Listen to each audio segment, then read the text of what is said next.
সম্মানিত ভাইয়েরা, এই শুধু 15.5 বছরে নয়, আমরা 1971 সালে একটি লাল সবুজের পতাকা পেয়েছি, আমরা একটি মানচিত্র পেয়েছি। আমাদের এই স্বাধীনতার এই আন্দোলনটা ছিল ভোটবাদের অধিকার প্রতিষ্ঠা করা। আমাদের এই স্বাধীনতার আন্দোলনে ছিল আমাদের অধিকার প্রতিষ্ঠা করা। কিন্তু দীর্ঘ 54টি বছর আমরা আমাদের ভোটবাদের কোন অধিকার পাই নাই। যারা শাসনভারের দায়িত্ব পালন করেছে, কেউ সমাজতন্ত্রের কথা বলে দায়িত্ব গ্রহণ করেছে, কেউ পুঁজিবাদের কথা বলে দায়িত্ব গ্রহণ করেছে, কে ধর্মনিরপেক্ষতার কথা বলে দীর্ঘদিন আমাদের বুকে সেখানে চাপা দিয়ে আমাদেরকে শাসন তারা করেছে, কেউ জাতীয়তার কথা বলে দেশের মানুষকে শাসন করেছে। আর শাসন করার সময় তারা নিজেদেরকে রাজা মনে করত, আমাদেরকে প্রজা মনে করত। এভাবে আমাদের 54টি বছর পেরিয়ে গিয়েছে। আজকে দেশের মানুষ আজকে মুক্তির পথ খুঁজছে। 5 আগস্টের বিপ্লবের মধ্য দিয়ে দেশের মানুষের আশা আকাঙ্ক্ষা ছিল এ দেশটা নতুন করে সাজবে, এদেশের মানুষ ভালো করে কথা বলতে পারবে, এদেশের মানুষকে কোথাও চাঁদা দিতে হবে না, এদেশের কোন অফিস আদালতে গিয়ে ফাইল নোট চালাতে গিয়ে টাকা দিতে হবে না, এদেশের মানুষ যে তার কথা বলতে পারবে। আমি আপনাদের কাছে জানতে চাই, 5 আগস্টের পরে এই অবস্থা কি পরিবর্তন হয়েছে? বরঞ্চ যারা আগে জুলুম করত তারা তাদের চাচাতো ভাইদের কাছে জুলুমের দায়িত্ব দিয়ে তারা ভারতে পালিয়ে গেছে। যারা চাঁদাবাজি করত তারা তাদের চাচাতো ভাইদের কাছে চাঁদাবাজির দায়িত্ব দিয়ে তারা ভারতে পালিয়ে গিয়েছে।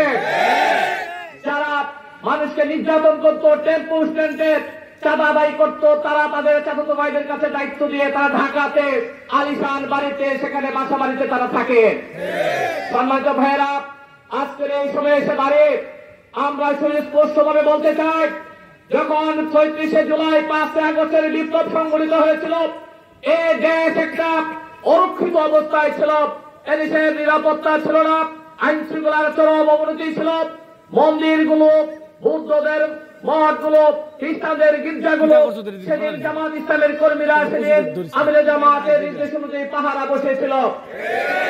ঢাকার ট্রাফিক ব্যবস্থা ভেঙে পড়েছিল, ছাত্ররা ট্রাফিক ব্যবস্থার দায়িত্ব পালন করেছে। আমরা লাগাতার প্রায় 5 থেকে 10 দিন আমরা ট্রাফিকদের যাবতীয় খাবারের ব্যবস্থা আমাদের পক্ষ থেকে করা হয়েছে। এত জুলুম নির্যাতন করার পরে যারা আহত হয়েছে তাদের চিকিৎসার দায়িত্ব কেউ নেয় নাই। তখন জামাতের আমিরের নির্দেশে আমরা তাদের চিকিৎসার দায়িত্ব আমরা গ্রহণ করেছিলাম। শহীদ পরিবারদেরকে প্রত্যেককে 2 লক্ষ টাকা করে প্রদান করা, তাদের পরিবারকে দেখভাল করার দায়িত্ব জামাতের আমিরের নির্দেশে আমরা দায়িত্ব পালন করেছিলাম। এভাবে আজকে আমরা যে সমাজ কায়েমের স্বপ্ন দেখি, আজকে এই সময়ে এসে দাঁড়িয়ে এই কথা স্পষ্ট হয়েছে, 54 বছর যারা আমাদেরকে শাসন করেছে, তারা রাজা বলে গিয়ে তারা আমাদেরকে প্রজা মনে করেছে। আমাদের অধিকার তারা আমাদেরকে দেয় নাই, আমাদেরকে কথা বলার অধিকার আমাদেরকে দেওয়া হয় নাই, আমাদের ভোট দেওয়ার অধিকার আমাদেরকে দেওয়া হয় নাই। আজকের এই সময় দাঁড়িয়ে জামাত ইসলামের পক্ষ থেকে আহ্বান আপনাদের কাছে আমরা নিয়ে আসছি। আমাদের আমির জামাতের পক্ষ থেকে এই দেশটাকে যদি আমরা সত্যিকার অর্থে ভালোবাসি, এই দেশের মাটি মানুষকে যদি ভালোবাসি, পৃথিবীর এমন একটা দেশ দেখান যে দেশটা এত সুন্দর, সবুজ শ্যামল শস্যে ভরা এই বাংলাদেশ, অথচ এই দেশটাকে কারা পিছিয়ে রেখেছে। আজকে আমাদের এমএটিএস যোদ্ধাদের টাকা দিয়ে দেশটা চলে, অথচ এমএটিএস যোদ্ধারা যখন বিমানবন্দরে আসে তাদের সাথে 3য় শ্রেণীর কর্মচারীদের মতো আচরণ করা হয়। আজকের এমএটিএস যোদ্ধাদের ভোটাধিকার নেই। আমিরে জামাতের পক্ষ থেকে বলা হয়েছে এমএটিএস যোদ্ধাদেরকে 1,50,00,000 এমএটিএস যুদ্ধ আছে, যাদের টাকা দিয়ে আমাদের দেশ চলে, যাদের টাকা দিয়ে আমাদের বিল্ডিং হচ্ছে, যাদের টাকা দিয়ে আমাদের দেশ পরিচালনা হচ্ছে, অবিলম্বে তাদেরকে ভোটাধিকার তাদেরকে প্রয়োগ করার সুযোগ করে দিতে হবে। সম্মানিত ভাইয়া, তাদের নিরাপত্তা নিশ্চিত করতে হবে, বিমানবন্দরে তাদেরকে হয়রানি করা চলবে না। সম্মানিত ভাইয়েরা, আজকে আমরা দেখছি আমরা যে এলাকায় বসবাস করি, আল্লাহ রাব্বুল আলামিন খাস মেহেরবানি করে আমাদেরকে এলাকা পাঠিয়েছে। আল্লাহ রাব্বুল আলামিন আমাদেরকে এলাকা না পাঠালে আমরা কি আসতে পারতাম? আমরা আমাদের প্রিয় এলাকাটাকে ভালোবাসি, কিন্তু আমাদের প্রিয় এলাকাটা আপনি বলেন শিক্ষার ক্ষেত্রে, সাহিত্যের ক্ষেত্রে, সংস্কৃতির ক্ষেত্রে, সামাজিক ক্ষেত্রে এই ব্রাহ্মণবাড়িয়া হলো ঐতিহ্যবাহী একটি জেলা, এবং এই ব্রাহ্মণবাড়িয়ার মধ্যে কসবা এবং আখাউড়া হলো একটি সমৃদ্ধ উপজেলা, অথচ আমরা অনেক কিছু থেকে বঞ্চিত। আমাদের শিক্ষা প্রতিষ্ঠানের দিকে তাকান, আমাদের এই 55 বছর আমাদের রাষ্ট্র ব্যবস্থাকে ভেঙে চুরমার করে দেওয়া হয়েছে, আমাদের সামাজিক অবস্থাকে ভেঙে চুরমার করে দেওয়া হয়েছে, আমাদের আইন শৃঙ্খলা বাহিনী তাদেরকে রাষ্ট্রের সেখানে কর্মচারীর হিসাবে রাষ্ট্রে তাদের দায়িত্ব পালনের কর্তা ব্যক্তি হিসেবে পরিচালনার অভাবে পরিবর্তে তাদেরকে দলীয় কর্মী হিসেবে পরিচালনা করার কারণে আইন শৃঙ্খলার যেভাবে উন্নতি হওয়ার কথা ছিল সেভাবে উন্নতি হচ্ছে না। আজকে আমাদের সামাজিক অবস্থা ভেঙে পড়েছে, আজকে পরিবারের ব্যবস্থা ভেঙে পড়েছে, শিক্ষা প্রতিষ্ঠানগুলোতে ভালো লেখাপড়া হয় না।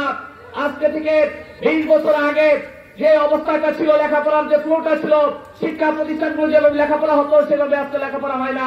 শিক্ষা প্রতিষ্ঠানের শিক্ষক যারা তারা নেতাদের পিছনে পিছনে ঘুরে নেতাদের পিছনে গিয়ে চাষ করে বসে থাকে। তিনি কিভাবে শিক্ষা প্রতিষ্ঠানে ক্লাস নেবেন? তিনি কিভাবে ছাত্র গড়ে তুলবেন? আবার ছাত্রদেরকে কারো হাতে হুন্ডা দিয়ে, কাউকে মদ দিয়ে, কাউকে ইয়াবা দিয়ে আমাদের তরুণ ছাত্র সমাজকে ধ্বংসের দ্বার প্রান্তে নিয়ে যাওয়া হচ্ছে।